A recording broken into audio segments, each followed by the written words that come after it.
For 5 years at the leading business school in China, I ran this center studying innovation by Chinese companies and also by Western companies in China and studying the innovation ecosystem. And hence, our theme is the rise from imitation to innovation. And we published one book 3 years ago, China's Next Strategic Advantage, From Imitation to Innovation, with a co-author, Bruce McKern. And next month, I have another book coming out with some other co-authors, Pioneers, Hidden Champions, Changemakers, and Underdogs. The first book focused on larger companies, and the second book on small companies that most Westerners have never heard of. So I'll refer to some of those. So we've already heard from Martin Jakes yesterday. He referred to the rise of innovation in China. And what is the most dramatic evidence of that? Just in January, China landed on the backside of the moon. China's reach has reached, the backside of the moon, which inspired another Economist cover. We heard one earlier on this morning. Red Moon Rising, Will China Dominate Science? And indeed, we're seeing this not just scientifically, but in terms of culture. So now this idea of science, of China dominating science, has reached Chinese culture. A new blockbuster movie about the disaster of global warming, where the world will be saved by Chinese astronauts. So China is ready to save the world. You heard it here first.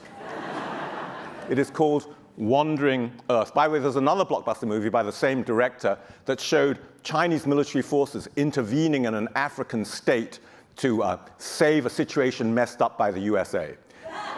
This movie was so popular and generated so much, patriotic feeling that the Chinese government dampened it down. So say, hey, we don't actually want to encourage people to think we're going to send military forces to Africa. So they do have some common sense about that. So, some evidence. We heard mention of Huawei. Huawei is leading the world in 5G. So very soon, many of us will be having phones, operated by Huawei, except perhaps in the United States, which has banned Huawei because it is afraid of its connections to the Chinese government. However, just within the last week, the United Kingdom government has decided that it will be okay to work with Huawei. I wonder if this is because the UK is a bit worried about its weakening economic position. But anyway, that's going to make a big difference. Huawei is probably the most important company in China in terms of technology innovation. So it's not just Alibaba. So Huawei, the company that many of you will have barely heard of. At the other end of the scale, a Chinese startup called Royole launched the world's first foldable smartphone about 2 months ago. It opens up to be like an iPad. It folds up to be like a smartphone.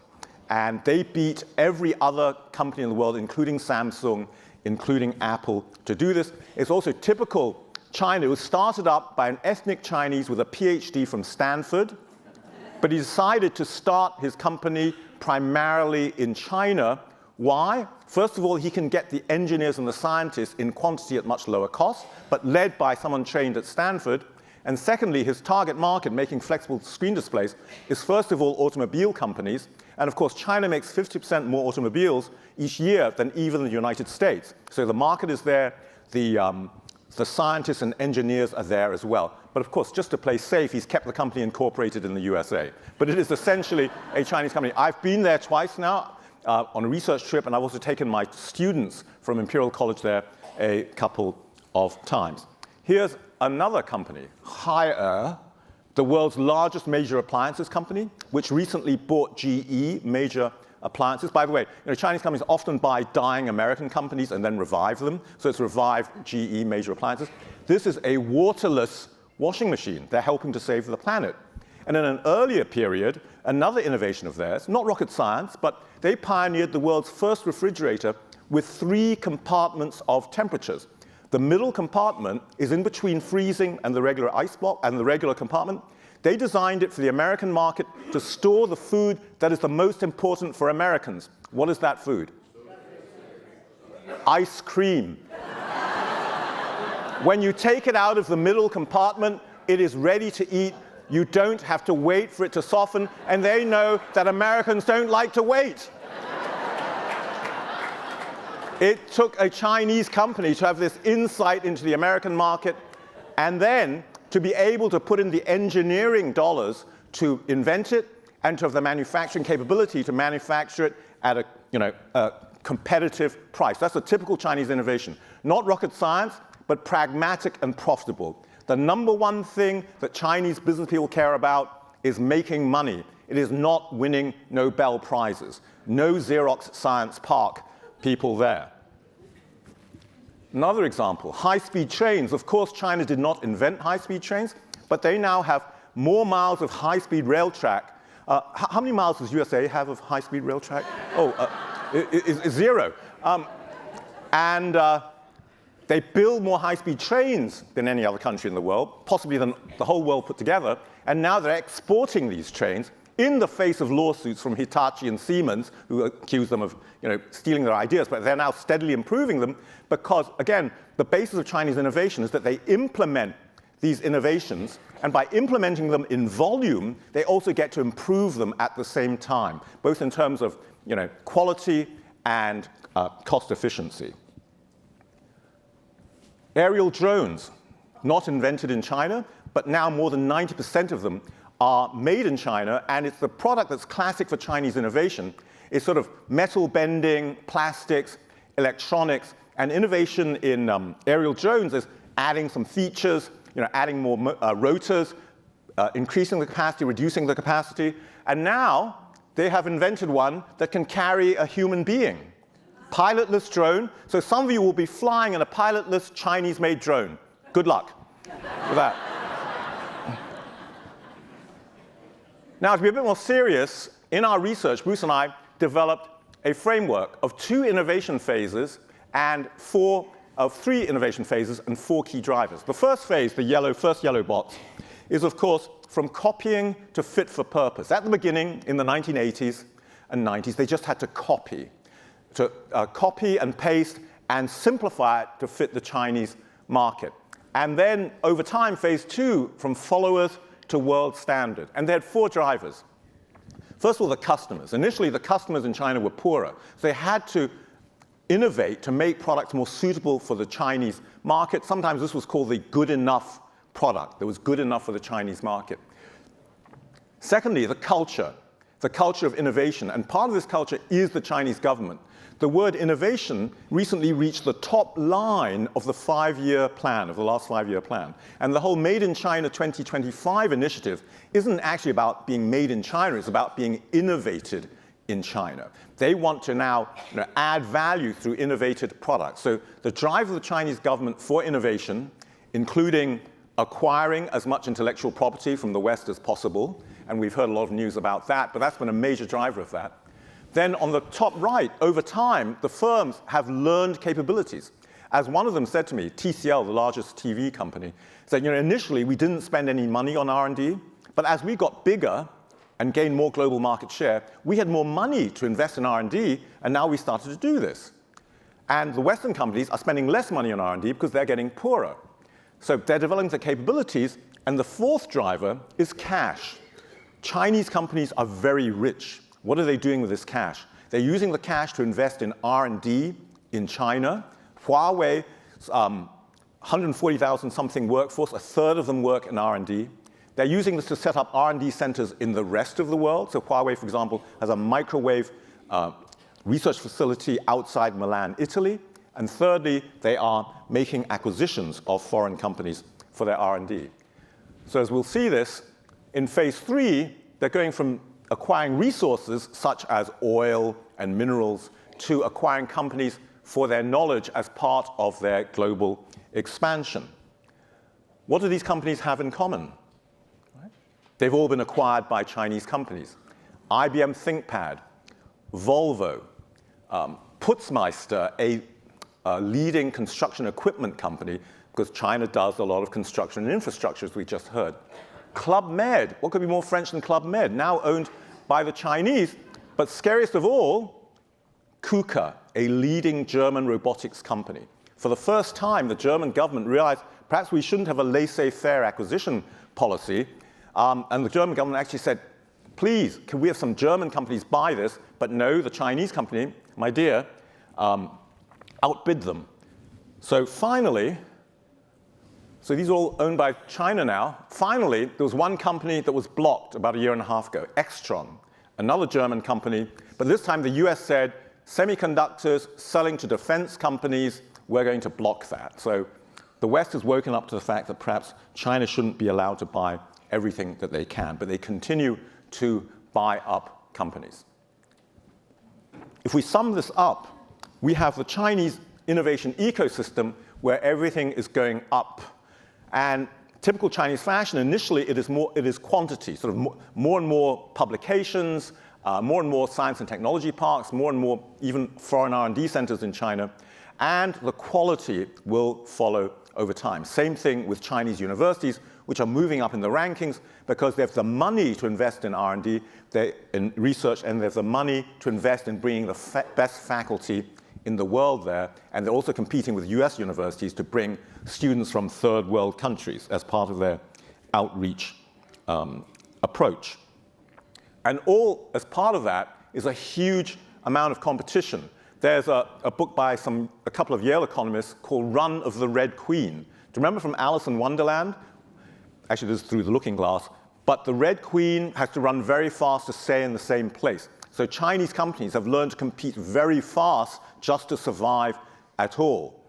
One author refers to the internet competition in China as a coliseum, gladiatorial combat, where the survivors then are super fit, ready to take on the rest of the world. So through this internal competition, Chinese companies have developed their capabilities.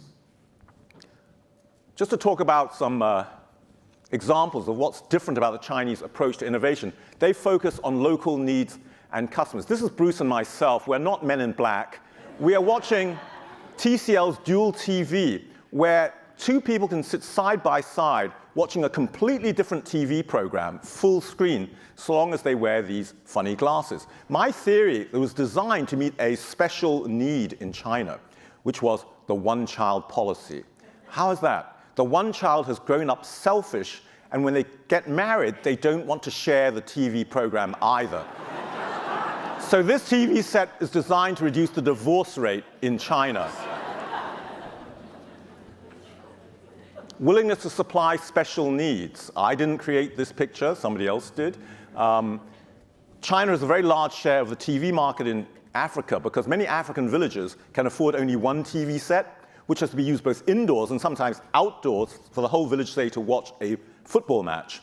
And Hisense, the company, pioneered a switch to make it brighter when used outdoors. Again, required investment of engineering dollars and manufacturing capability, a typical Chinese innovation.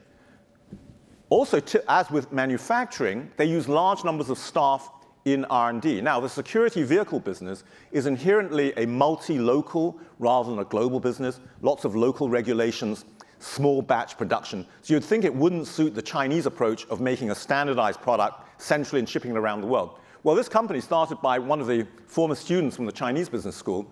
He took 100 R&D engineers and told them to study requirements around the world for a year. At the end of the year, they came back and said, you know what, for every component, doors, windows, engines, there are only 3 or 4 options. So his strategy was to manufacture the 3 or 4 versions of each component centrally in China, then send them around the world to be assembled locally. So through using large numbers of R&D staff, he turned a multi-local industry into a global industry. Another characteristic of China is fast trial and error. The Chinese love to do things very fast, much faster than others want to. So because of a fast-growing market, the biggest error is not to try something and to move fast. As one multinational company complained to me about their Chinese customers, he said, you know, the Chinese customer never has time to do it right in the first place, but they always have time to do it again. But this fast trial and error also fitting in with Deng Xiaoping's cross the river by feeling the stones, right? Pragmatic and fast, moving much faster than the West can. And related to that is that the Chinese work really hard. What is underneath his desk? It's a bedroll for sleeping in the office. So the founder of Huawei, the telecoms company, is famous for saying, Huawei people are destined to work harder for a lifetime and to suffer more than anybody else. How's that for a recruiting slogan? In China, they now talk about 996 companies. You work from 9 a.m. to 9 p.m. 6 days a week. No work-life balance in China, but this is part of how they succeed. And this is a boot camp for new recruits at Broad, another company there. China's also pioneered new business models because of the convergence of e-commerce on the smartphones. They pioneered the idea of renting bicycles without docking stations. These bikes can be picked up and left anywhere and opened by an app on a Chinese smartphone. Huge amount of competition. This company's gone bankrupt already, but they were the pioneer. But this is typical China as well. They do sometimes take things to excess. Leading in e-commerce. Already, China accounts for more than 50% of the world's e-commerce at the retail level, because Chinese live on their mobile phone. So there's this concept of mobile first. In China, it is mobile first. WeChat, a product of Tencent, one of the big three, Baidu, Alibaba, Tencent, the BAT companies, is really a combination of WhatsApp, Amazon, Facebook, PayPal, and Uber. Right? So China's really leading the world now in terms of smartphone applications and creating an entire world in which WeChat is linked to your bank account, for example. And after that, of course, anything is possible. Kai-Fu Lee, who was head of Google China, has just published this book called AI Superpowers, again pointing out that while China did not invent artificial intelligence, it is going to overtake the US because artificial intelligence has now reached the stage of application. And what does application need? Data. And China has more data. The government collects data about everybody, whether or not they want the data to be collected. There are no issues of privacy protection in China. And so AI will move very fast in China because of this huge amount of data. Data is the new oil of the 21st century. So China, he argues, will lead the world in that. And so China now really poses a triple threat to the rest of the world in terms of business. First of all, it has world-class manufacturing capability. Secondly, it now has world-class scientists, and including enough scientists to be able to absorb most scientific innovations from the rest of the world and then apply them within China. And the Chinese government has tremendous ambitions in technology, including going after dark matter and artificial life. And thirdly, it has an enormous home market. So this has never happened. This happened only twice before in history, the combination of manufacturing capability, science, and a large home market. And that was the British Empire, not just Britain, but the entire empire, and the United States after 1945. As a result of this, China is able to develop products at home and go after any market in the world. The Japanese tried to go up against Boeing and Airbus, but their home market wasn't big enough. China has now launched this mid-sized jet up against Boeing and Airbus. And how can they do this? Because China is one of the biggest buyers of new jet aircraft each year. And of course, all the Chinese airlines have been told you have to buy from them. So before it has even gone commercial, they have 500 advance orders, and some of them are for a US discount airline. So again, you'll be flying on a Chinese designed and made jet aircraft. This kind of sums up what the difference between China and the West is about. The West is very good at going from 0 to 1, inventing it in the first place, but China is very good and better at going from 1 to 100, implementing and learning and innovating as they apply it, because they've got more people than anybody else to make this implementation. One example is electric cars. I predict that China will be the first one to solve the chicken and egg problem of electric cars, which is people don't buy electric cars unless there are charging stations, and there won't be charging stations until there are electric cars. Of course, being a top-down government, they are building charging stations all over the country, and they certainly have the motivation to move to electric cars because they have lots of pollution and they don't have enough petroleum of their own. So I think this is a good slide to close on, which is the idea that we have 1.4 billion people in China who are supporting this drive for innovation, and they're very hungry to implement. So the government is supporting the implementation of innovations, and that is the challenge to business in the rest of the world. So in closing again, China is moving from imitation to innovation and making a lot of money while they're doing so. Thank you.